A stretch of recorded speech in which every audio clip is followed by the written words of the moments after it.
Beleza, pessoal. Então, bora começar a codar para ser feliz, né? Então, vamos finalmente codificar na disciplina de inteligência artificial. Acho que é legal a gente chegar nesse nível. Existem alguns pontos que a gente, que eu deixo bem claro, né? Tem várias linguagens que podem ser utilizadas, algumas eu tenho mais familiaridade, mas mesmo assim não é profundo meu conhecimento em todas as linguagens ou em uma linguagem muito boa para parte de análise de dados, né? Então, eu gostaria de falar com vocês hoje sobre Python. E aí vamos discutir várias coisas. A primeira, né, como o objetivo é a gente analisar dados, existem várias linguagens possíveis, né? Você pode fazer análise de dados com softwares comerciais, softwares que a gente tem disponível devido ao nosso acordo estar lá da Microsoft junto com do Centro Paula Souza junto com a Microsoft, bem legal, bacana. Então a gente pode começar a analisar dados. Eu acho que uma ferramenta inicial muito interessante é o Excel, né? Mas não se prenda somente ao Excel, você pode utilizar as outras ferramentas de planilhas eletrônicas, como o LibreOffice Calc, né? Então, você pegar o Calc do LibreOffice, ou se não, o Planilhas do Google, ou até o próprio Excel online, né, da Microsoft, do Office Online. Todos eles já dá para começar. Não estou falando que vai dar para fazer muita coisa. Existe aí limitações de carregar um grande volume de dados, começa a ficar lento, mas já dá para processar e já dá para ver várias coisas. Então, acho que o Excel é uma ferramenta interessante para a gente começar a entender. Então, analisar coisas com Excel vai ser uma coisa, né, um dos passos que a gente fará. Então, para a gente conseguir entender, estruturar algumas brincadeiras no Excel, a gente vai conseguir fazer isso daí. A gente pode usar várias linguagens de programação. Aí, linguagem de programação entra em treta, né? Muita gente defenderá que para a parte de análise de dados, você deve utilizar a linguagem R, que é uma linguagem estatística, né? Normalmente, quem defende a utilização de linguagem R é o pessoal que vem muito da área de estatística, né? E tem quem defenda a linguagem Python como sendo uma linguagem boa para se manipular dados devido às bibliotecas que a gente tem, né, disponíveis aí. E aí, novamente, aí é outro lado, é a galera que vem lá da ciência da computação, defende muito Python. Quem brinque um pouco de manipulação de dados com outras linguagens, como Java, Scala, mas é bem diminuto. Aí bate a minha dor no coração. Quem me conhece sabe que eu sou javeiro, eu gosto de Java, mas eu sei também das características da linguagem que eu trabalho. Então, para certas coisas, ela não vai me responder e não vai atender as minhas demandas. E isso daí é um fator extremamente importante para mim, que é atender a minha necessidade. Dentro da minha visão, eu, na área de programação, tenho mais facilidade e familiaridade com o Python do que com o R. Então, eu opto pelo entendimento aí do Python. O Python, ele vem aí, tem ele é uma linguagem relativamente recente, né? Ele começou a ser produzido lá em meados de 1982. Eu guardei porque é o ano do meu nascimento. Então, ele começou a ser criado aí, e o criador dele, na verdade, botou essa linguagem, né? Ele pensou nessa linguagem para ser criada porque ele trabalhava no desenvolvimento de linguagens. Ele não era criador, ele era um desenvolvedor do core da linguagem. E aí ele olhou assim e falou, pô, programar em C é muito difícil, né? Programar em C realmente né? É muito pesado. Tem coisas que você consegue fazer que são fáceis em C, mas para todo o restante é tudo bem difícil, bem complexo. E ele olhou e ele queria uma camada de abstração, né? Ele queria que ficasse fácil de ser feito as coisas com a bendita da linguagem. E aí ele criou uma linguagem que era capaz disso daí, que é o tal do Python. O Python é uma linguagem de uso não especificado, né? Se você tiver no teu sistema operacional, Você pode criar script Python para poder, sei lá no Linux, no Windows, rodar algum processo. Então, você pode fazer, então, o uso de scripts Python para o sistema operacional. Assim como você tem Python rodando em várias plataformas. Depois, né, normalmente eu disponibilizo as nossas aulas no YouTube. Se você for rever essa aula no YouTube, tenha certeza que você está fazendo uso de Python ali por debaixo dos panos, né? O YouTube usa Python por debaixo dos panos. Se você, né, depois da aula vai querer relaxar e assistir lá o seu Globoplay da vida, né? Se você estiver mexendo com a plataforma da Globo, tenha certeza que você vai estar utilizando Python aí por debaixo dos panos. Python é uma linguagem que está envolta em tudo, né? Ela não tem um uso específico, você pode ir desde scripts para servidores, como para desenvolvimento web, para análise de dados, como uma linguagem matemática, né? Ela é uma linguagem que tem uma curva de aprendizado muito curta, exatamente inverso do Java, né? O Java a gente gasta lá um tempão para sair do básico, né? Então você fica lá, básico, básico, básico, básico, básico, básico, aí você começa a aprender, aí você começa a evoluir. O Python você faz assim, é o básico, já está fazendo coisa bacana, você já está lá no topo já, né? Você sobe muito rápido com a linguagem Python, justamente por ela ter essa característica. Ela tem umas diferenças, né? E as diferenças eu gostaria de ir citando, explorando essas diferenças aí com vocês. Para a grande maioria dos sistemas operacionais, o Python já vem instalado, mas o Windows não é essa a verdade. O Python não vem por padrão instalado no Windows, e isso daí é uma coisa interessante. No Linux, ele vem por padrão instalado, porque existem várias coisas no Linux que rodam já em Python, né? Assim como a linguagem C no Linux já vem por padrão, porque muita coisa se compila, né? Então, é necessário. Para quem utiliza Mac, depois, né, me procura aí por fora que a gente dá uma conversada de como instalar. Eu não tenho Mac, mas eu sei alguns caminhos para instalação aí. A gente, se não tiver instalado, a gente vai testar. Para fazer o teste, né, para verificar se o Python está no teu computador, você pode abrir um prompt de comandos. Não vou nem entrar no mérito, né? E você pode digitar aí, ó, de como abrir, né? Você descobre aí que é o CMD. Aí você digita lá CMD aqui e já vai abrir o teu prompt de comandos. Se você digitar Python espaço "-v" maiúsculo, né? Ele vai mostrar a versão do Python. Não mostrou porque eu não tenho instalado, estou aqui com uma máquina virtual zeradinha, acho que só tem algumas coisas instaladas, eu acho que tem um Java básico instalado aqui, e acho que o navegador para ver só tem o Edge, né? É o Edge novo, que é baseado no Chrome, né? Então não tem nada. E se você for entrar no terminal do Python, você digita Python para você poder iniciar a manipulação. Python é uma linguagem que é interpretada, né? Então você vai no decorrer da execução, você vai lendo o comando e o comando ele é interpretado e é executado. É exatamente assim como o HTML, né? O HTML, não vamos entrar no mérito se é ou se não é linguagem, pelo amor de Deus, porque a gente sabe que não é, né?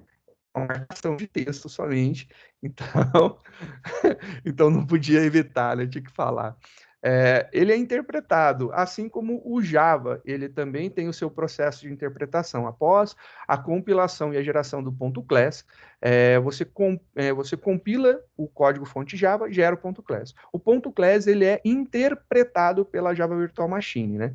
A mesma coisa acontece aqui com Python. Python ele precisa estar instalado na máquina e você precisa rodar o seu programa em cima dele para que ele possa ser entendido. Ele precisa desse interpretador. Não que você não possa criar scripts, né? Você pode sim criar scripts.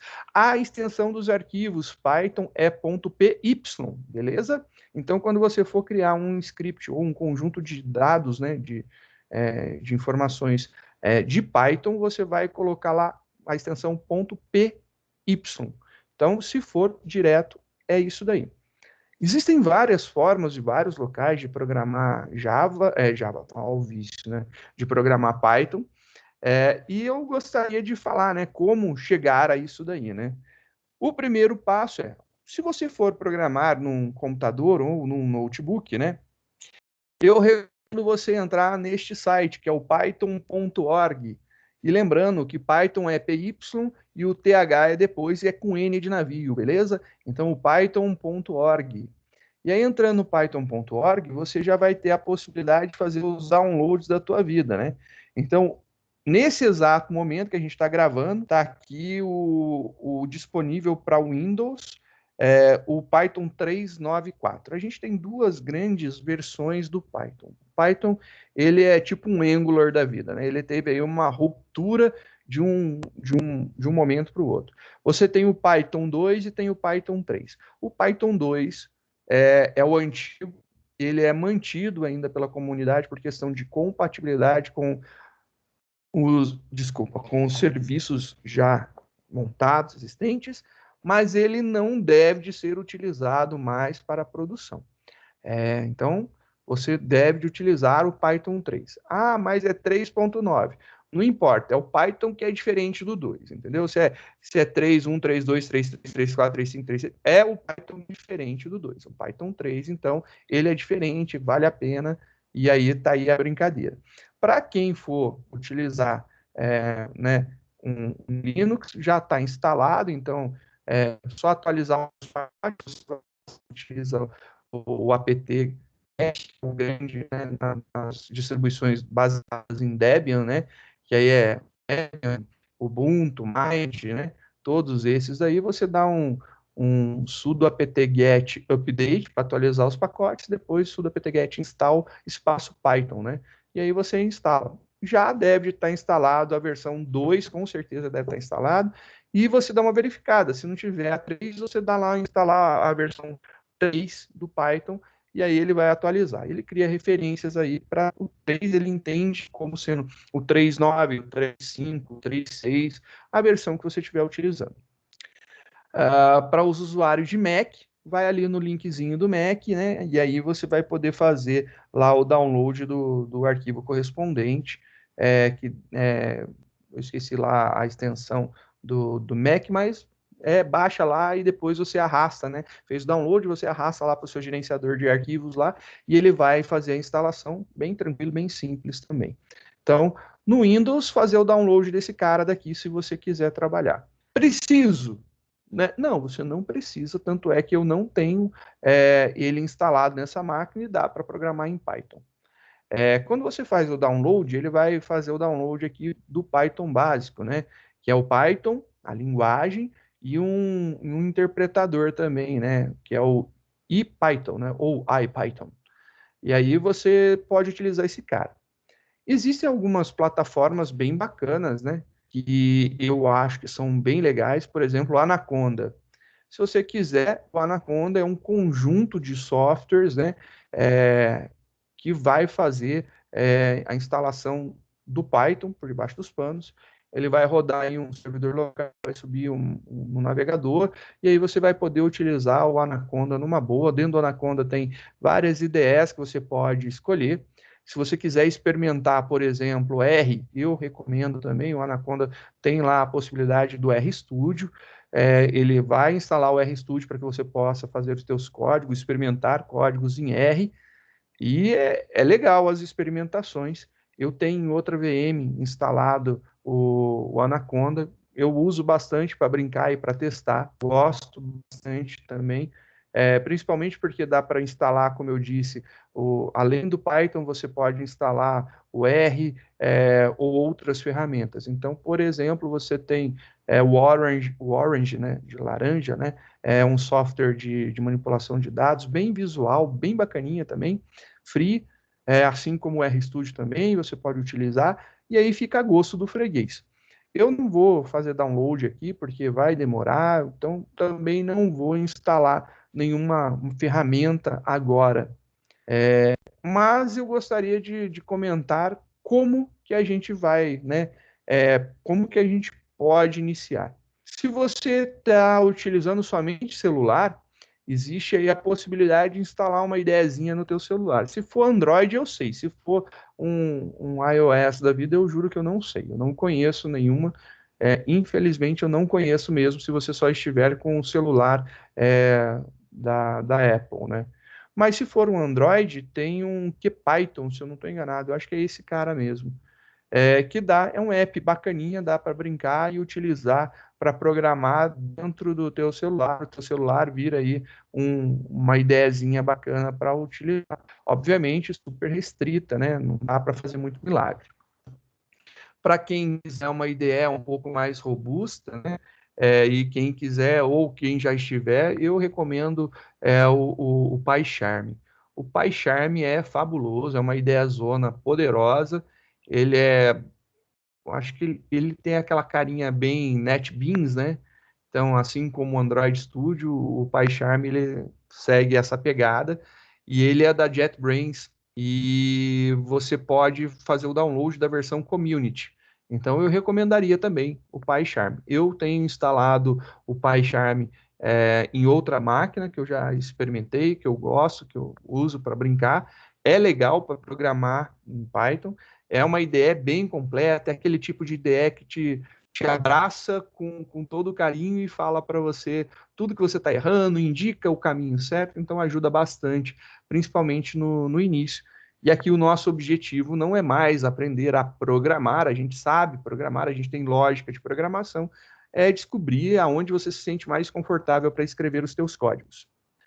Tem uma possibilidade bacana que eu curto, que eu gosto, que é você fazer a utilização do Google, né? O Google tem uma plataforma online baseada nos notebooks do Jupyter, né? São os cadernos do Jupyter. Se você instalar o Anaconda, ele deve ter um Jupyter notebook para que você possa programar.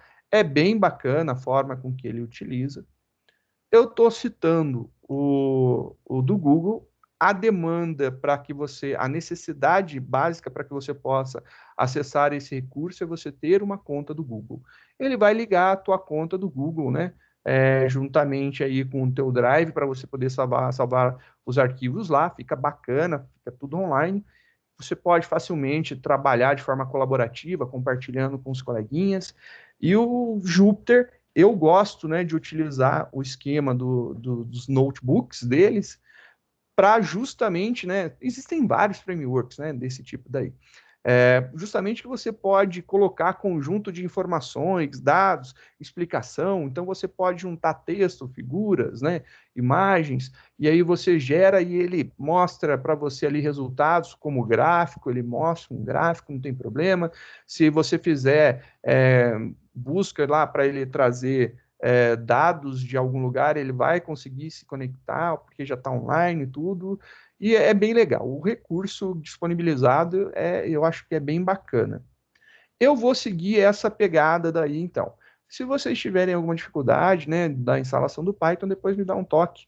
Aí a gente conversa, eu vou acompanhando vocês, oriento aí, se vocês quiserem instalar para ter local, né? Porque não é sempre que a gente tem acesso à internet.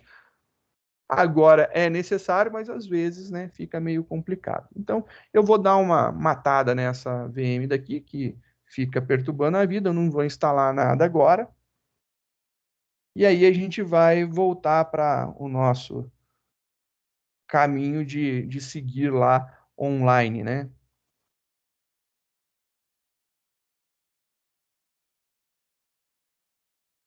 Eu criei aqui uma brincadeira, né? Esse aqui é o meu notebook que eu montei para a gente fazer essa aula de hoje, né? É, e eu vou mostrar um pouco de como que é esse cara daqui, né? Eu vou conectar numa outra conta, só para mostrar o processo, depois eu volto para essa daqui e ao final eu vou compartilhar com vocês. Então vamos lá para uma aba anônima para a gente começar aí a nossa brincadeira, né? Então, show de bola.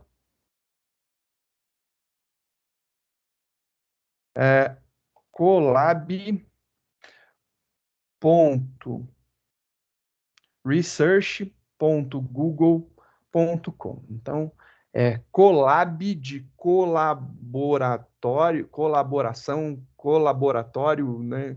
É, e colaboratório eu não estou zoando, não. A gente vai ver um videozinho, né? Eu vou deixar o link para a gente não ficar perdendo tempo vendo o vídeo, né? É colaboratório no inglês, é mesmo lá, ó, collaboratory, né? E aí a gente pode brincar com esse cara daqui. Então, collabresearchgoogle.com. Então, collab.research.google.com. Esse cara aí, ele vai abrir para você o notebook, né? Um notebook em branco, mostrando aí o processo introdutório. Ele começa desse jeito aqui, mostrando tudo bonitinho. Aí ele fala o que é o colaboratório, né? O Colab do Google, né? E ele fala que você pode escrever códigos Python no seu navegador, com nenhuma configuração necessária. Acesso gratuito à GPU, então você vai ter processamento de GPU sem custo, né? O compartilhamento fácil, tudo. Existe aí uma introdução ao Google Colab, que é bem legal. Eu recomendaria muito vocês assistirem esse vídeo daí. É uma explicação bem interessante, ele é uma forma bem bacana de trabalhar. É literalmente como se você estivesse lidando com qualquer ferramenta do Google online, ou se você já trabalhou ou mexeu com um Jupyter Notebook do Anaconda, por exemplo, né? Ou até do próprio site do Jupyter, você tem aqui o do Google. Então tem essas possibilidades, obviamente, a gente tem algumas coisas bem vinculadas à Google, né? Por exemplo, copiar para o Drive, né? Salvar lá no teu Drive. Aí você tem que fazer o teu login, aí fazendo o teu login, ele vai lá pedir a tua autenticação.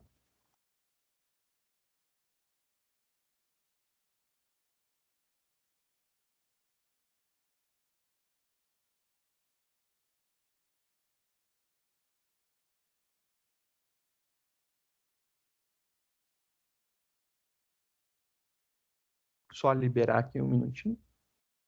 Ok, liberado.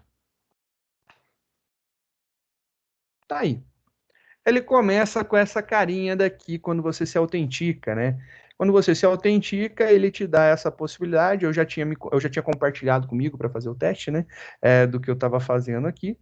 Você vai poder, por exemplo, abrir esse notebook, que é o introdutório dele, né? Então, que é o Olá. Este é o colaboratório. E aí você pode abrir esse cara daqui. Beleza? Você abriu esse cara e ele começa a mostrar como que funciona o notebook. Então, só para a gente ver, aqui em cima ele tem um conectar. Você está olhando o notebook, então ele tem aqui vários, né, textos, dados, já tem aqui alguns códigos em Python, tudo bonitinho, bacana, legal. Você pode ter imagem, e aqui você pode fazer alguns compartilhamentos, né? Você pode compartilhar com algumas pessoas, um menuzão de arquivo, criar um notebook, abrir um notebook já existente, fazer um upload, ou seja, se você pegou, né, passei para você um notebook, você quer mandar aqui, você copiou o arquivo, você pode fazer o upload dele, tá lá na tua máquina, clica aqui, faz o upload, você pode salvar uma cópia no seu Google Drive, você pode fazer o download, ele também está lá ligado com o GitHub para você poder salvar no teu Git. E aí você tem lá todas as partes de menu, bacaninha, bonitinho, para você poder manipular. Ele trabalha com a ideia de células. Você pode ver, ó, cliquei aqui no primeiro, é uma célula. E ele cria essa célula aqui para gente. Diga, Isa. Cris, desculpa, minha internet tá um pouco ruim. Aí eu caí da aula e agora que eu voltei, eu não tô conseguindo ver a sua tela. Pode Beleza. compartilhar, por favor? Sim, claro. Você falou é uma ordem, você já sabe disso.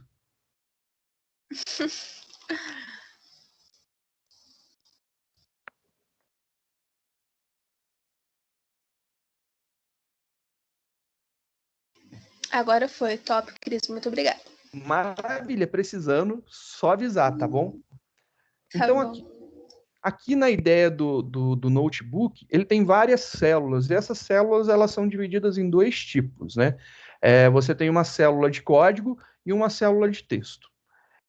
E aí, a célula de texto, você pode colocar qualquer texto em formato HTML, fazer bonitinho. É uma forma de documentar bem bacana.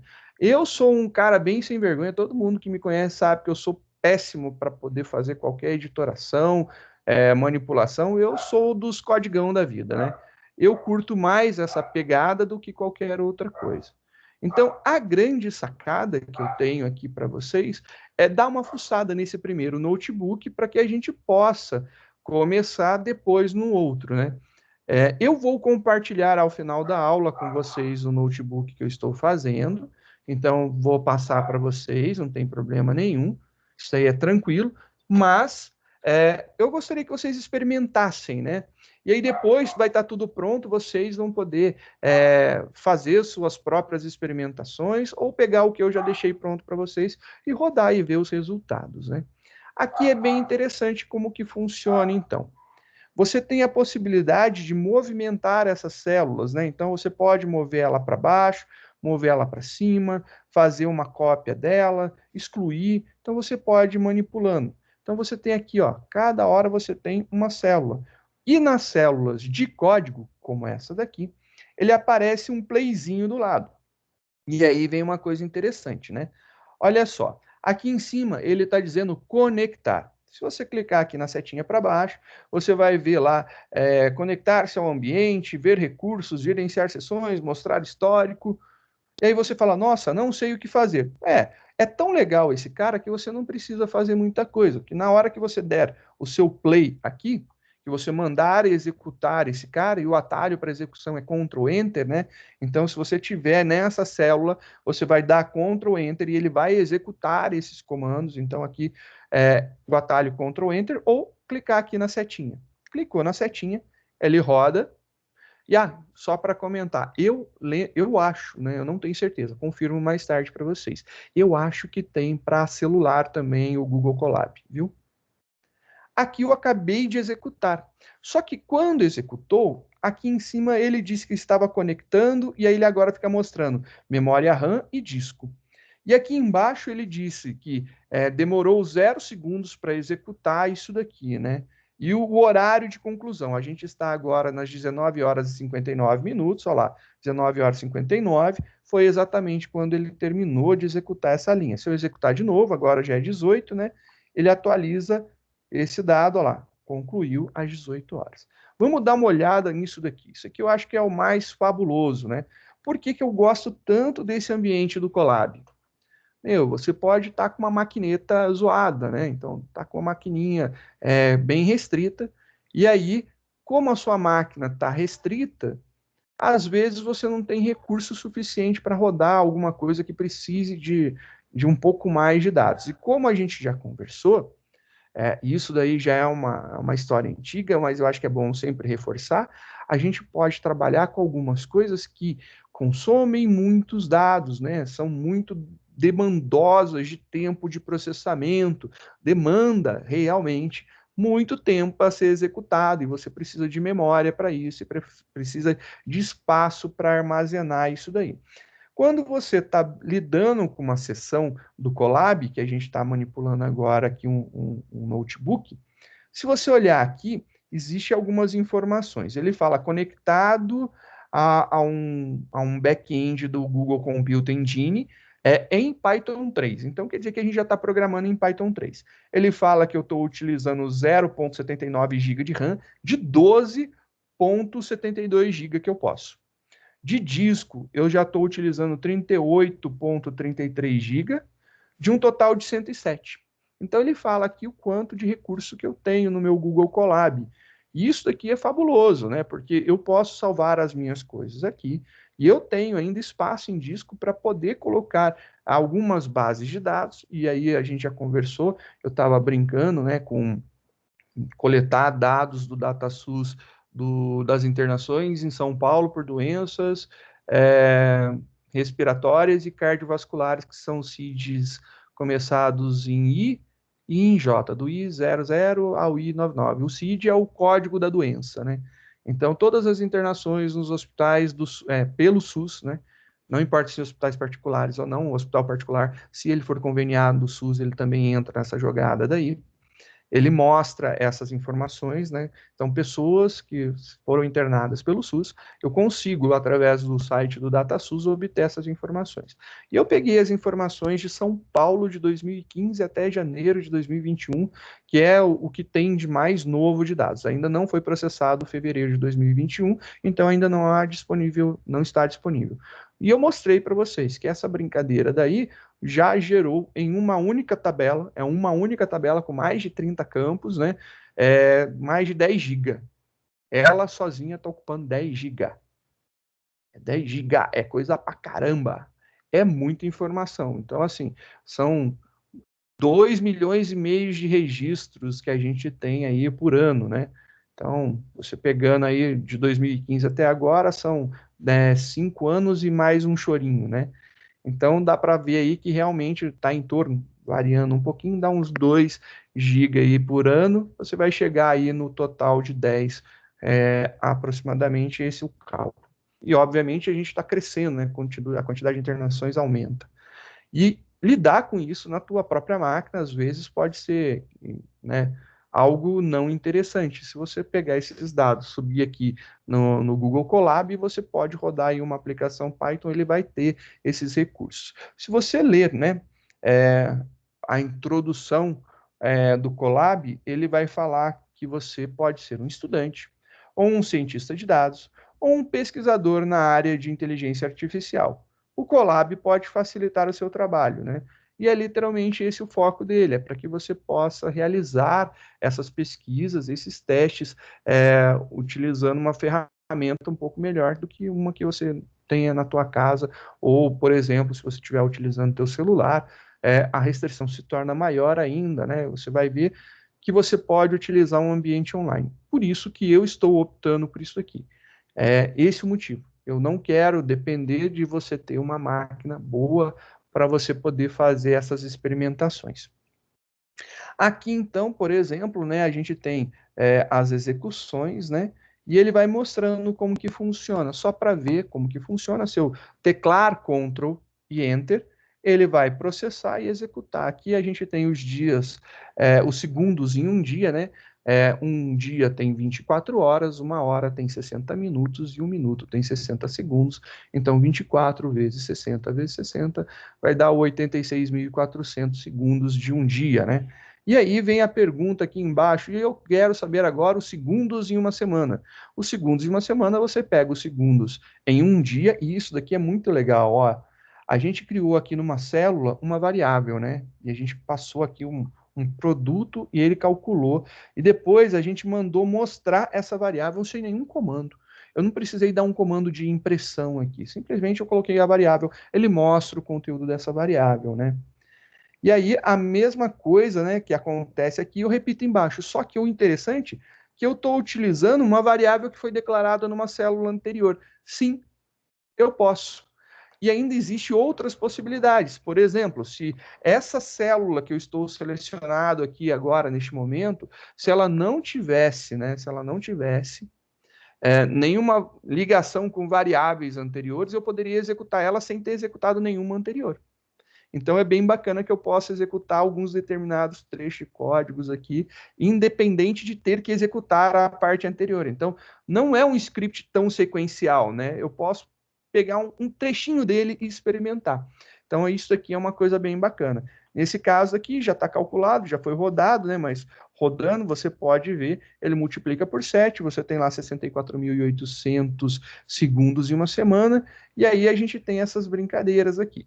Esses notebooks do Colab, né, que é muito parecido com o Jupyter Notebook, né, para quem já brincou, ele deixa você colocar tantos códigos em Python, lembrando que códigos em Python agora a gente tem uma divisão. Eu tenho um grande problema, uma grande dificuldade, já peço desculpas para vocês, porque eu aprendi em Python 2, né? O Python 3 era, na minha época, era recomendado não usar o Python 3 ainda, porque estava começando, né? Não tinha muita coisa, então usasse o Python 2, né? Eu usei muito o Python 2, então muita coisa que eu escrevo, né, que eu lembro de como se faz, eu ainda escrevo em Python 2 e aí dá um probleminha de incompatibilidade aí, mas a gente descobre e corrige. Mas é só para já deixar claro que de vez em quando isso acontece. Você tem a parte do índice para fazer navegação, então esses textos daqui você pode colocar eles, né, para serem marcadores, só para vocês verem, né? Eu posso dar um duplo clique. Quando eu dou um duplo clique, ele mostra aqui o texto. Olha só, ele tem aqui alguns marcadores, tá vendo? Os marcadorzinhos do HTML. Então eu estou colocando aqui em strong, né? está lá em negrito, eu estou colocando outro texto aqui em strong também em negrito, e ainda eu posso colocar aqui, ó, um ahref, né? Então estou colocando lá um link, e aí ele montou o link dizendo para onde está.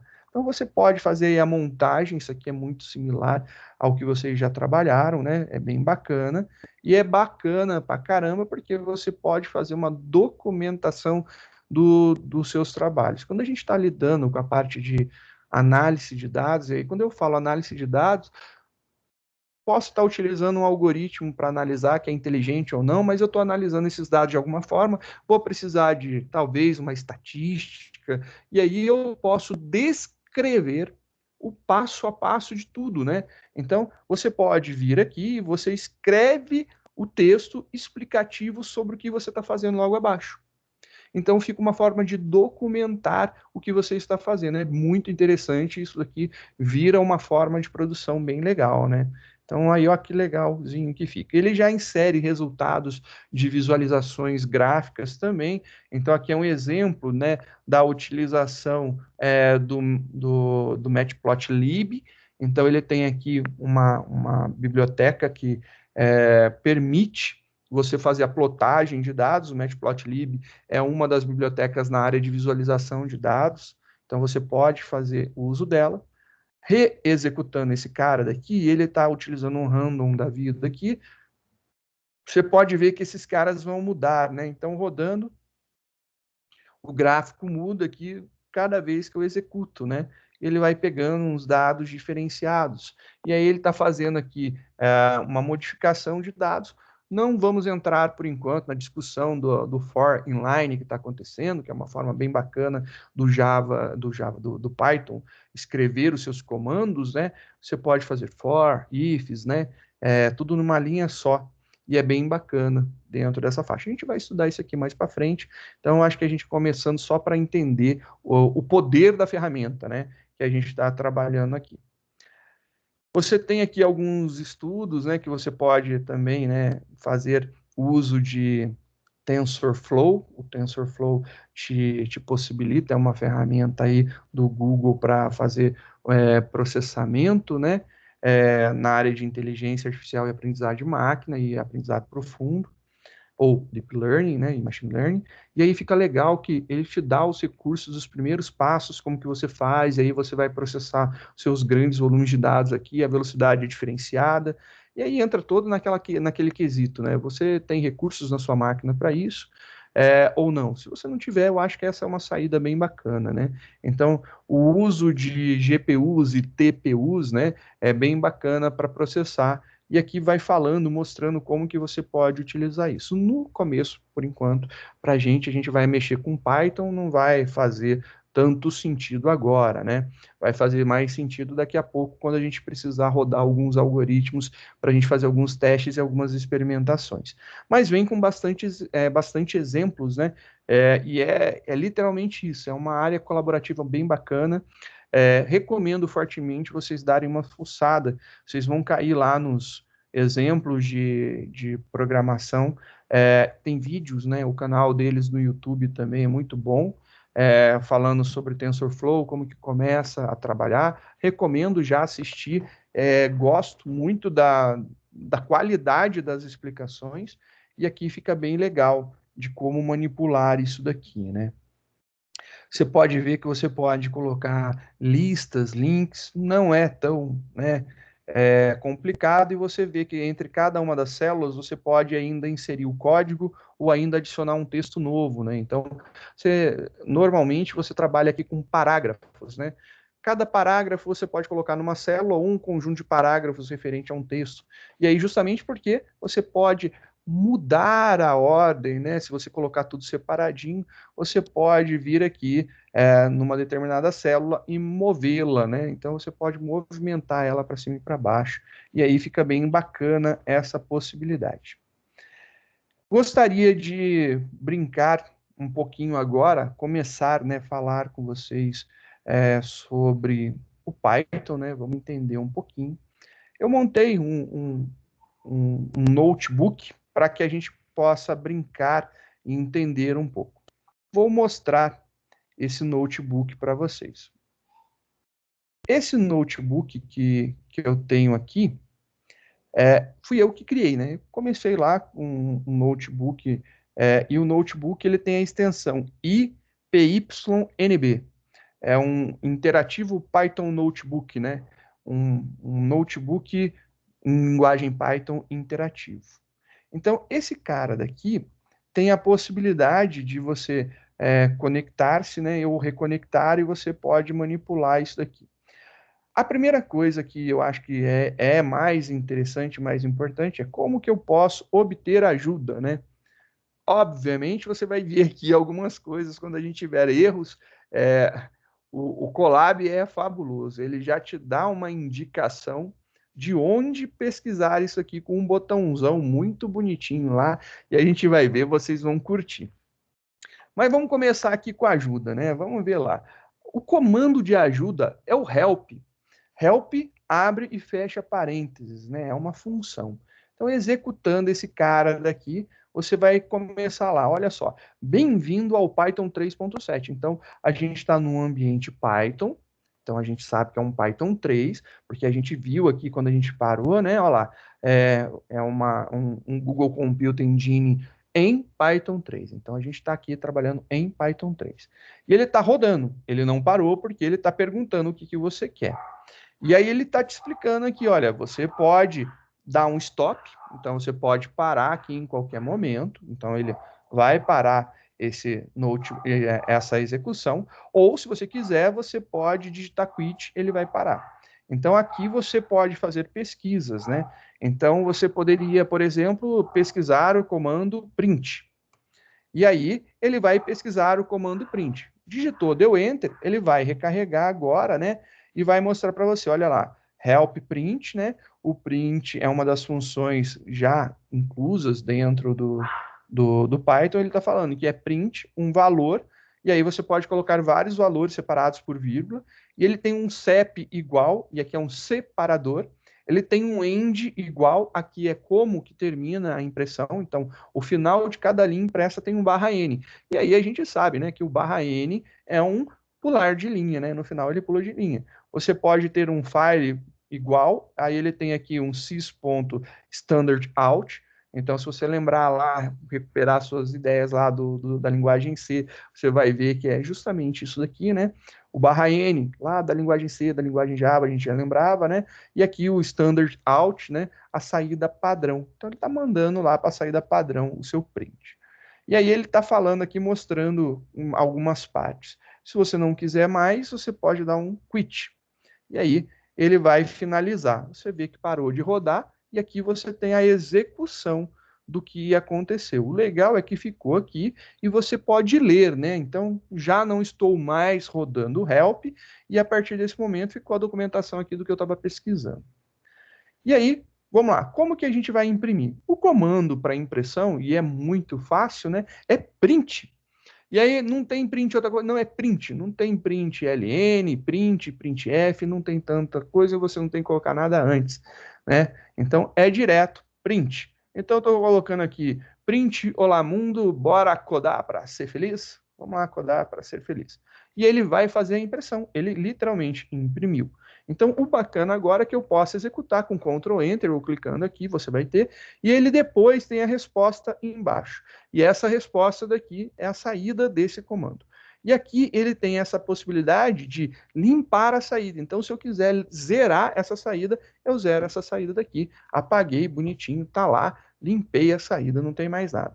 Cliquei novamente para rodar, ele vai jogar a saída ali. E é bacana que você pode ver essa possibilidade. Como a gente tinha visto no help, né? Tem um parâmetro CEP dentro da linguagem Python, né? O print, ele tem um CEP e já vem com valor. E o valor que ele vem aqui é um espaço. E aí você fala, é um espaço? Sim, é um espaço. E olha só que legal. Você pode fazer o seguinte, olá mundo, bora codar para ser feliz, vírgula, e o separador agora eu estou colocando espaço, né? Eu estou colocando aqui. Se eu executar esse cara, ele vai simplesmente mostrar exatamente a mesma coisa. E se eu tirar esse espaço, né? Se eu tirar esse espaço e rodar, ele mostra a mesma coisa. Sim, ele vai mostrar a mesma coisa, e aí você está falando assim, nossa, essa birosca não funcionou. Bem, é porque ele entende que aqui são vários valores, e ele está vendo a separação por esses vários valores. Aqui é apenas um valor, uma cadeia de caracteres, né? Uma string. Então, ele interpreta isso aqui como sendo apenas um valor. Então, se você voltar lá na documentação, né, você vai ver aqui que você tem o value, vírgula, uma reticências, então são vários valores, né? São vários valores aqui separados por vírgula. Eu posso fazer isso daí. Então, se eu separar aqui o meu código agora, colocar agora aqui, né?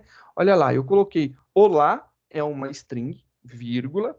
Ela, nota, ela não tem espaço, é a palavra olá, né? Entre aspas. A palavra mundo com uma exclamação entre aspas. Aqui são duas palavras, bora, espaço, codar, fiz de propósito, né? E aí eu coloquei o espaço. E aí quando eu rodo isso daqui, ele me dá exatamente a mesma saída. E aí fala, nossa, que legal, ele gerou a mesma saída. Sim, e se eu trocar agora o separador, né? Esse separador que eu estava utilizando era o espaço. Agora eu quero, por exemplo, colocar um hífen. E aí você pode imaginar isso daí sendo útil, por exemplo, para você gerar uma saída aonde você não possa ter, né, espaços entre os valores. E aí eu troquei aqui pelo hífen, pelo menos, né? Rodando esse cara, ele vai ter exatamente lá, olá, traço mundo, traço bora codar, e esse espaço daqui continua, porque é esse conjuntinho de dados aqui que ele imprimiu. O espaço está dentro da string.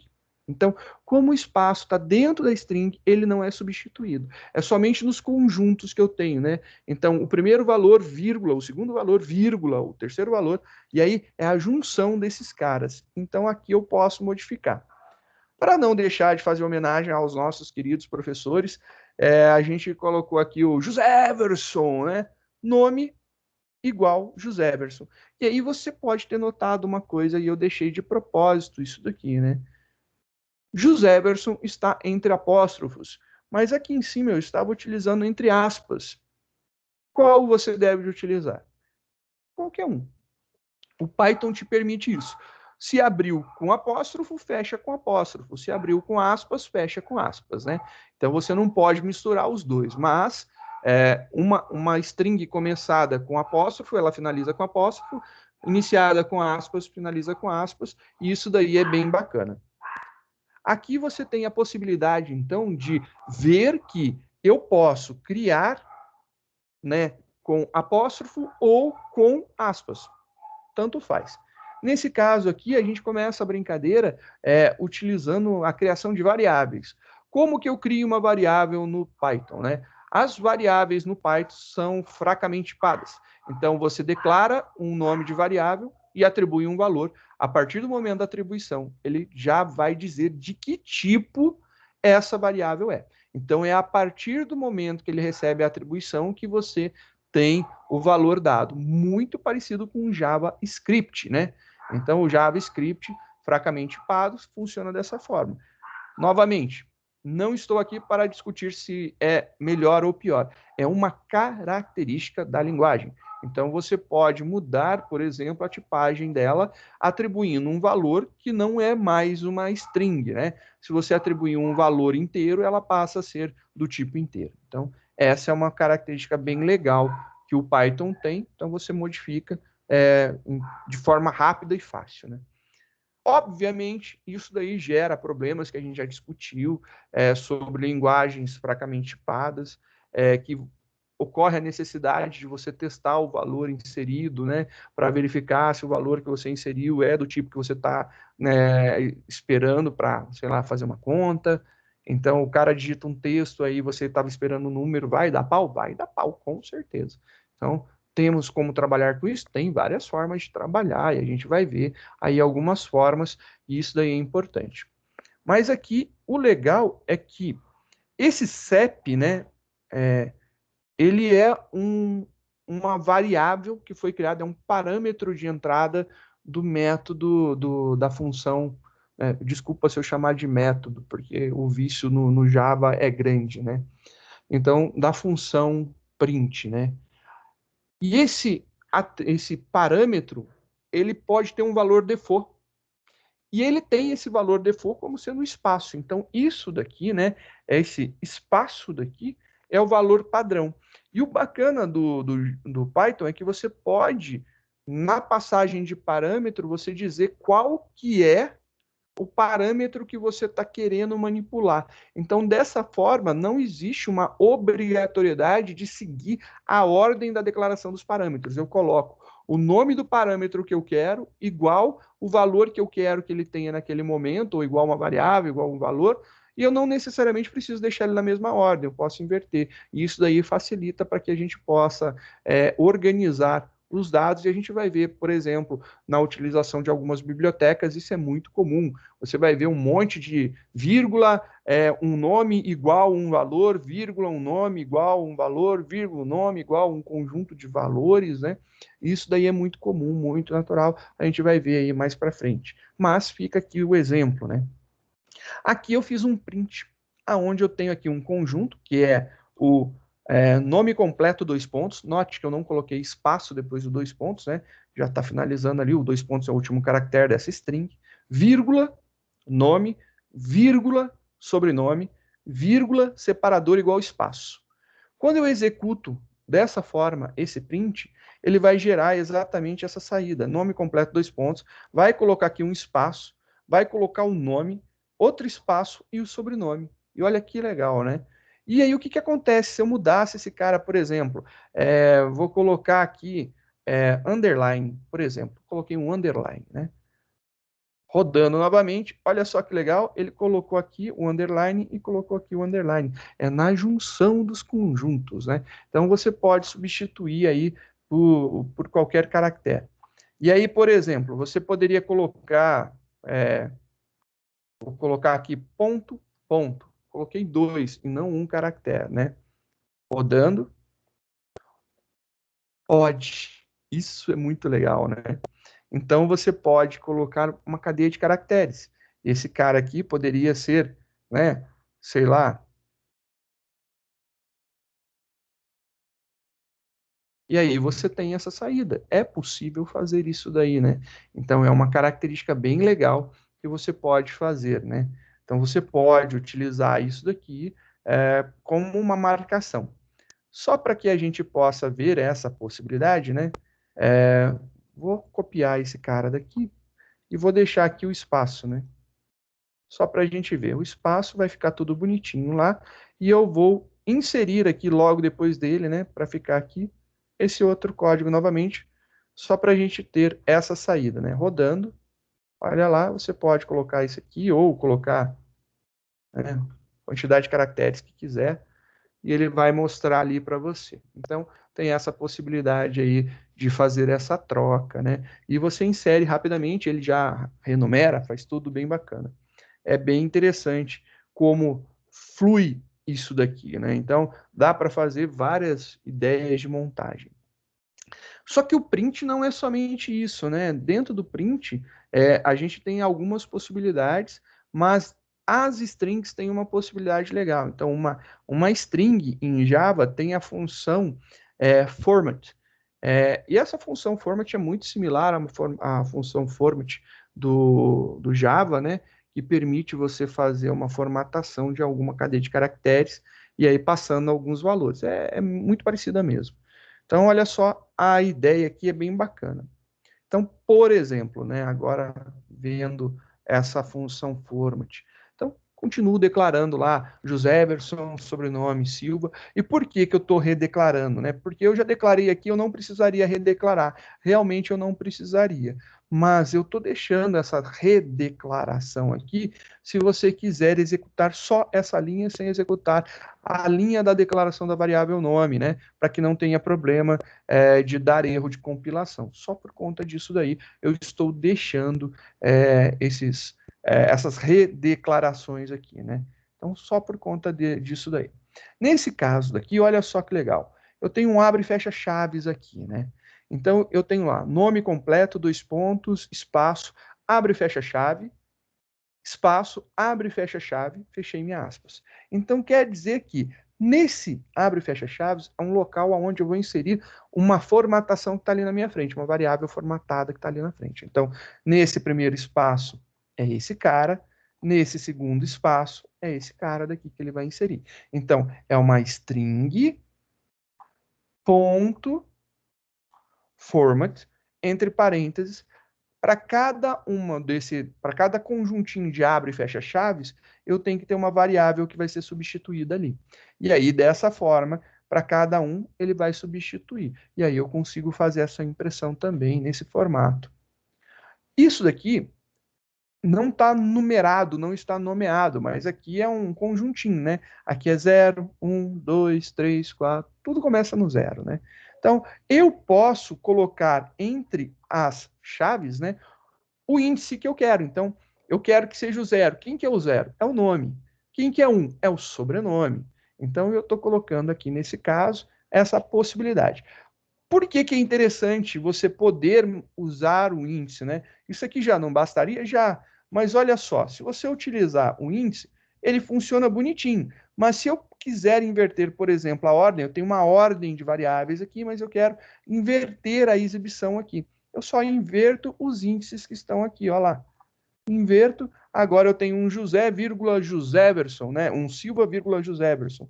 Olha lá, o 1 está sendo impresso primeiro e depois o 0, ou seja, o sobrenome é impresso antes do nome. E olha só, fica bem bacana essa possibilidade da gente fazer essas impressões, né? A gente está falando de tipos, né?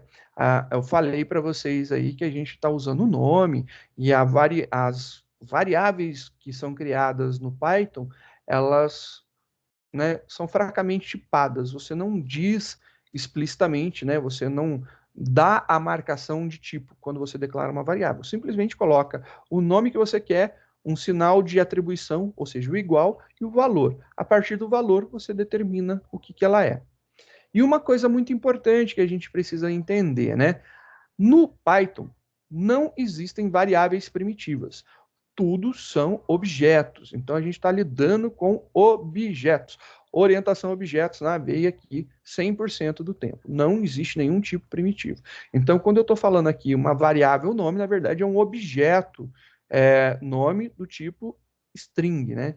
Se eu declarar igual a 10, aí vira um objeto do tipo inteiro. Ah, se eu declarar 14.5, é agora um objeto do tipo float. Então, a gente tem essa possibilidade. Ah, e se eu declarar, por exemplo, true, virou um objeto do tipo boolean, né? Um objeto bool. E aí você consegue descobrir essas tipagens, né? Então, como que você consegue descobrir o tipo de algo, né? É bem simples, né? Aqui eu criei algumas variáveis, né? Nome, José Everson, sobrenome Silva, idade 54, altura 1,82, se é ativo, true, se dirige, false. E aqui eu estou mandando imprimir o tipo, então utilizo a função type. A função type, ela me devolve o tipo de alguma coisa. Então, quando eu executo type e um objeto, uma variável, ele vai devolver o tipo que ele tem nesse exato momento. Então, aqui, José Everson é do tipo string. Logo, ele vai devolver string para a gente. No Python, a palavra string, né, o nome string é str, né? É string, abreviação. Aqui vamos ver, por exemplo, a gente tem que é fracamente tipado, né? Então, se eu pegar agora e colocar aqui 10, né? Coloquei 10. Se eu mandar rodar esse cara, ele vai transformar em inteiro. E se eu colocar aqui ponto zero e eu mandar rodar, agora é float. Se eu colocar aqui maior que 9.5 e mandar rodar, ele virou booleano. Então você está vendo que ele literalmente vai sendo transformado sobre o valor que ele tem, né? Então ele é tipado sobre o valor que tem. Então é necessário nesse caso a gente utilizar o type para descobrir o tipo do valor que essa variável recebeu. Então aqui a gente recebeu uma string, né? Está delimitada aqui entre apóstrofos. E se eu delimitasse ela entre aspas, né? Então, se eu delimitar lá, entre aspas, que é o caso do sobrenome, e rodar, a gente vai ter como resposta uma string. Perfeito, está funcionando lá, nossa string bonitinha. Temos também a possibilidade de ver a idade. Vamos rodar aqui um type da idade. Vocês notaram que eu não mandei imprimir, né? Não tem nenhum print. Não tem a necessidade, né? Então aqui eu estou fazendo type, idade, ele devolveu inteiro. Type, altura, devolveu float. Type, ativo, ele devolveu bool, que é de booleano, né? Type, dirige, ele também devolve bool, de booleano. Tá aqui as exemplificações. Se você quiser utilizar o print, né? Então, se você colocar aqui um print e mandar rodar, ele vai mostrar de uma forma diferente. Ele vai falar que isso daqui é de uma classe bool. Então, se eu passar aqui, por exemplo, 10 e mandar rodar isso daqui, ele diz que 10 é da classe inteiro. Ponto 7, né? Ele vai dizer que é da classe float.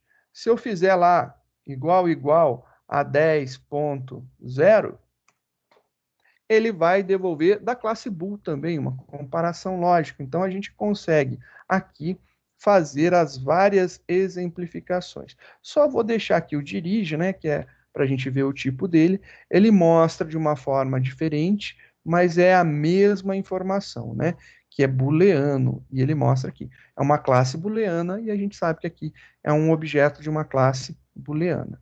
Então, são possibilidades bem bacanas e eu achei várias formas interessantes da gente lidar com isso daqui, né? Bem legal.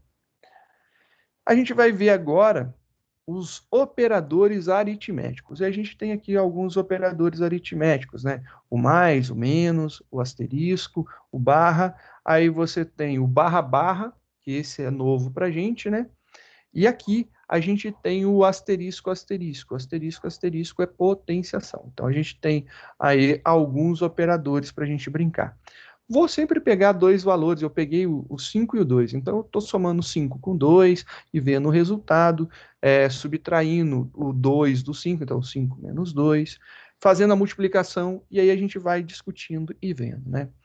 No Python 3, a gente tem alguns detalhes importantes, né, interessantes, que dá a diferença no Python 2 com essas divisões. Isso daqui é algo fabuloso. Isso aqui, se a gente quiser dividir um número pelo outro, o resultado dele é flutuante. Então, pode ser flutuante, né? Se der algum valor lá, pode ser flutuante. Aí o que acontece? Se eu quiser agora dividir e só pegar a parte inteira, eu tenho esse barra barra daqui. Esse barra barra ele vai fazer a divisão somente, né, dos números pegando a parte inteira. Aquele conjuntinho de ideias que a gente já viu e já manipulou várias vezes, né? No Java, para a gente fazer isso, normalmente a gente vai dividir um inteiro por outro inteiro, né? Então, se a gente disser que esses caras são inteiros, a gente vai obter uma resposta inteira aqui para a gente, ou se não pegar, converter o resultado disso daí, a gente converte para inteiro, tem essa característica. Aqui a gente tem um operador que já faz isso. E é muito importante, né? O resultado de uma divisão por barra, não importa se você está com inteiro, né? Ele faz, ele não tem frescura. Se tiver que dar a casa decimal, ele dá a casa decimal. Se não tiver casa decimal, não vai dar casa decimal. Então vamos experimentar cada um dos operadores e vamos ver aí o que acontece, né? Aqui eu fiz direto, né? Como ele é interativo, eu não preciso nem colocar o print para ver a resposta. Estou fazendo uma operação direta. Então, coloquei 5 mais 2. Então, 5 mais 2, rodando, ele vai ter 7 como resposta. E eu não sei se vocês perceberam, eu estou utilizando 5, espaço, mais, espaço, 2. E aqui eu coloco tudo junto. Quem me conhece sabe que eu meto espaço em tudo quanto é lugar, né? Eu coloco tudo espaçado justamente para quem estiver assistindo numa telinha menor conseguir enxergar os parênteses, né? Então eu faço muito isso daí justamente para conseguir enxergar melhor.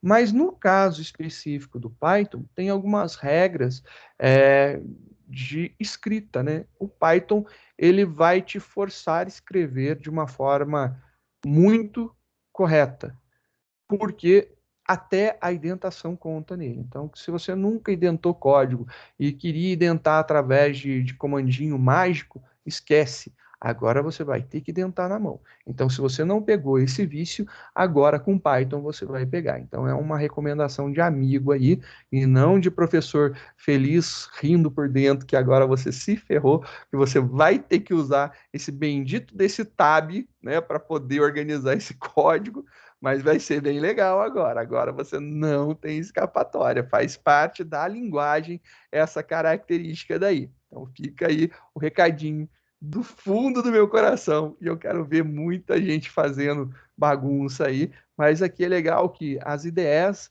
elas nos ajudam, né? Quando a gente utiliza algum comando que vai ter a necessidade da indentação, ela já faz isso para a gente. Mas é só para a gente poder rir quando você vê, não estava funcionando, esqueceu de dentar, olha lá. Então, agora nunca mais. Então, aprenda uma linguagem chata na escrita, né, que tem regras, mas não para de funcionar por conta disso, que é o Java, e aí você cai num Python que agora dá problema se você não tabular. Então tem que fazer certinho no Python. É legal, nos forma programadores melhores, porque vai fazer com que a gente faça a escrita correta. Então escrever direito é importante. Vamos ver aqui algumas coisas antes da continuidade, né? Quando eu falei isso aqui, o Python tem algumas regrinhas que são bem bacanas. Eu deixei aberta aqui, né? Já de antemão, tá lá na Wikipedia. Você pode procurar Zen do Python, e aí vai ter, se você procurar literalmente Zen, né? Você está meditando Zen do Python, você vai ter aí a grande sacada. Para que você possa ler isso daí, você tem um comandinho que é o import this. Se você rodar o import this, ele vai trazer aqui os princípios, né, do Zen do Python, né? Então aqui são os princípios, o comando te retorna em inglês, que a linguagem é em inglês, né? Mas aí uma tradução para quem quiser ler mais facilmente. Ele fala, se eu não estou enganado, são 20 mesmo, né? Ele fala algumas coisas que são bem interessantes. Ele fala que bonito é melhor que feio. Então, escrever um código bonito é melhor que escrever um código feio. O explícito é melhor que o implícito. E eu adoro isso daqui, né? Eu acho que é muito importante. Quando a gente teve estrutura de dados, muita coisa eu faço implicitamente numa linha só, e aí fica de uma legibilidade difícil, né? A gente vai ver que o simples é melhor que o complexo. Eu gosto muito do complexo porque eu gosto do desafio da leitura do código, né? Mas o complexo ainda é melhor do que o complicado. Então, se você não conseguir fazer simples, mas faça ele complexo, bem feito, para que ele não seja complicado, né? Então é bem legal essas ideias. São algumas regras de como você deve de escrever o seu código em Python, né? E eu lembro que a gente tem, por exemplo, quando a gente faz orientação a objetos em Java, eu crio uma classe, toda classe criada, ela implicitamente, ela ela é herdada de object, né? E além disso, se você não cria um construtor, implicitamente ele cria o construtor para você. Se você não dá valor inicial para os seus atributos, e aí variáveis declaradas de uma classe, o Java dá um valor padrão inicial, sendo que quando você cria fora, né, de atributos, dentro de métodos, você tem que declarar o valor padrão inicial, né, dar um valor inicial para poder utilizar. Então existe muito implícito, né, que é complicado, que você tem que saber que acontece. E aqui não, ele preza pelo explícito. Se vocês lembrarem de algumas codificações que a gente fez em estrutura, né, eu poderia muito bem colocar tudo numa linha zona, né, ficar uma linha gigante. E aí não, eu criei um objeto para receber isso daqui. É muito pela filosofia do Zen do Python que eu faço isso daí, né? O explícito é melhor do que o implícito, eu poderia fazer tudo numa linha só. Então, o simples é melhor que o complexo. Então, eu estou quebrando uma linha bem complexa, né, quebrando em vários pequenos simples, que se juntar tudo dá complexidade grande, né? Então, essa é a grande sacada na hora da leitura do Zen. Então, o linear é melhor do que o aninhado. Então, a gente vai ver um exemplo disso daqui hoje. O esparso é melhor do que o denso, né? Então, se você escreve 5 mais 2 tudo juntinho, Ele acha que 5, espaço, mais espaço, 2 é melhor. Então, essa leitura é mais interessante, né? Mais fácil de você entender. A legibilidade conta, então, conforme a gente vai criando, quanto melhor, quanto mais fácil de ler um código for, melhor é, né? No Python é essa regra.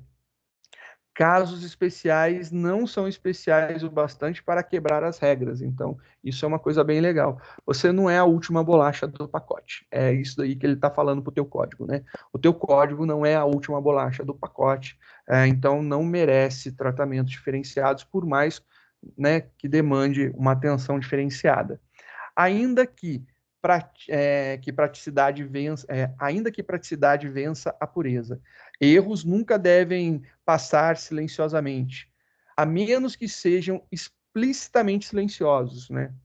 Então, isso daqui eu acho muito legal. Os erros não devem de passar silenciosamente. A gente deve de verbosar que vai dar um erro, ou, né, dizer que está dando erro. Tem que ficar claro que aquele negócio não pode acontecer daquela forma.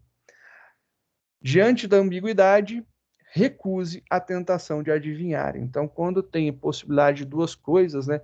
E aí, quem lembra de criação de métodos assessores 7 no encapsulamento do Java, você vê que cria uma ambiguidade, onde você tem um parâmetro que tem o mesmo nome do atributo, ele pede que isso não faça, que não seja feito, né? Então, a ambiguidade deve de ser, você deve recusar ao máximo. É uma das filosofias aqui do Python. Deveria haver e preferencialmente apenas um, modo óbvio de fazer algo. Então, que você não tenha dois modos de resolver algo tão óbvio, né? Que você utilize sempre um único modo. Embora esse modo possa não ser óbvio a princípio, a menos que você seja holandês, né? É piadinha deles. Agora é melhor do que nunca. Então, assim, se você está fazendo algo, eu acho que assim, tem uma máxima que fala, né, que não deixe para amanhã o que você pode fazer hoje. E o meu pai me falava, né, ele falava assim, eu gosto desse ditado, mas eu acho que ele ainda te dá margem para fazer muita coisa errada. Então não deixe para daqui a pouco o que você pode fazer agora, né? Então, se é para fazer, faça. Não enrola, né? Então, evitar a procrastinação. E a gente sabe que a gente procrastina pra caramba, né? Então, evitar procrastinar é algo fabuloso. Se tem que ser feito, faça. Agora melhor que nunca, embora nunca frequentemente seja melhor que já. Embora nunca frequentemente seja melhor que já. Se a implementação é difícil de explicar, é uma má ideia. Se a implementação é fácil de explicar, pode ser uma boa ideia. Namespaces são uma grande ideia. Vamos ter mais dessas, né? Os namespaces são legais de serem utilizados. Então, esse aqui é o Zen do Python. E o Zen do Python gera uma discussão muito grande sobre a forma com que você escreve seus códigos, a forma com que as coisas no Python acontecem. Então, os códigos que a gente vê, né, são muito baseados nessa técnica aqui do Zen. E aí existem, obviamente, dentro de padrões de projetos, a gente segue vários padrões para fazer um código bem feito em Python, mas a, a ideia principal é baseada no Zen, né? Então, ele é uma teoria meio abstrata que deve ser implementada. Então, vamos continuar aqui a nossa brincadeira, né? Então, quando ele fala que os espaços são interessantes, ele fala que isso daqui pode, olha lá, pode numa boa, funciona, rodou. Então, isso aqui rodou. Porém, a legibilidade disso aqui é ruim. Então, olha, para você ler 5 mais 2, fica ruim de ler. Se você tiver o espacinho aqui, por incrível que pareça, fica melhor. E ele preza, né? A linguagem preza por isso. É uma característica deles. É bem maluca, mas preza. E aí, rodando, né? 5 menos 1 dá 4. 5 vezes 2 vai dar 10. 5 dividido por 2 vai dar 2,5. E aí aqui dá para a gente fazer algumas experimentações, né? E se eu fizer 4 dividido por 2? 4 dividido por 2 vai dar 2,0. Então, esse operador de divisão resulta sempre num ponto flutuante. Você pode verificar aqui com o type, né? Se você fizer lá type 4 dividido por 2 e executar, você vai ver que isso aqui resulta num float, mesmo o resultado sendo um valor inteiro, né? Se você fizer lá o 5 dividido por 2, você vai verificar que também resulta num float. Sempre a divisão com barra resulta um float. Não importa se você tem um inteiro e outro inteiro. O resultado sempre será float. Então, deixei esse cara aqui só para exemplificar, né?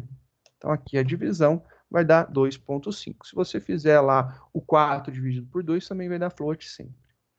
E a gente tem aqui o 5 dividido por 2. O 5 dividido por 2, só que agora a gente está utilizando barra barra. 5 dividido por 2 é 2. E se você quiser verificar, esse cara daqui sempre vai dar um valor inteiro. Então, se você utilizar o type, você vai verificar aqui que valores inteiros, né? Então, o resultado é um inteiro. Então, tá aí a especificação. Então, resulta inteiro. O porcentagem normal, resto da divisão, né? Então, você vai fazer uma subtração sucessiva. Então, você vai pegar 5 menos 2, vai dar 3, menos 2 vai dar 1. Então, não dá mais para tirar 2, sobrou 1. Então, uma divisão, né? O resto dela é literalmente o que sobra de uma subtração sucessiva, né? Então, tá aí a subtração sucessiva. 5, asterisco, asterisco 2, é 5 elevado ao quadrado, né? 5 ao quadrado é 5 vezes 5, então a gente tem como resposta 25. Dessa forma aqui, o Python te dá algumas possibilidades fabulosas, né? Você pode, por exemplo, ver aqui a raiz cúbica de 27. Como que você calcula a raiz? A raiz, né, ela é exatamente você elevar um número a 1 sobre o valor da raiz que você quer, né? Então, se você quer uma raiz quadrada, é 1 sobre 2. Ou seja, se você quiser, por exemplo, vamos colocar aqui 256, e você quiser saber aqui, você pode colocar direto 0,5. Então, se você elevar a meio isso daqui, você vai ter 16 como resposta, né? Então, 2 elevado a 16 vai dar 2 elevado a 16 vai dar 256. Então, se você fizer, por exemplo, 2, 4, 6, 8, 16, 32. 32 vai dar, olha lá, 5, alguma coisa. Se você fizer lá o 16, né, raiz de 16, vai dar o 4. Se você fizer o 9, você vai ter o 3. Se você fizer o 11, você vai ter a raiz quadrada de 11. Então, você consegue lá o 3, alguma coisa. Então, você pode fazer qualquer número, né? Aqui eu vou deixar o 27 no exemplo que eu tinha. Eu quero calcular a raiz cúbica. Para não colocar um 0,33, eu coloquei aqui o parênteses. Como a gente bem sabe, ele modifica a ordem de execução, né? Então, o parênteses fará com que ele resolva isso daqui. E aí eu estou fazendo 1 dividido por 3. Então, 1 dividido por 3 vai dar 0,33, 3 né? E aí, esse cara daqui vai ser a raiz cúbica de 27. 3 vezes 3, 9 vezes 3, 27. Então, a resposta aqui vai dar um 3 para a gente, né? A brincadeira de poder. Não que não exista uma biblioteca matemática para isso. Existe uma biblioteca math para isso daí, que a gente vê aí numa próxima aula.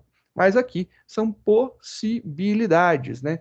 Então, a gente viu aqui os operadores aritméticos. Na próxima aula, a gente vai continuar brincando com os operadores relacionais. Beleza? E aí a gente vai entender aí os operadores de relação, que é o igual, igual, não igual, menor, maior, menor igual, maior igual. Chique! E aí a gente continua.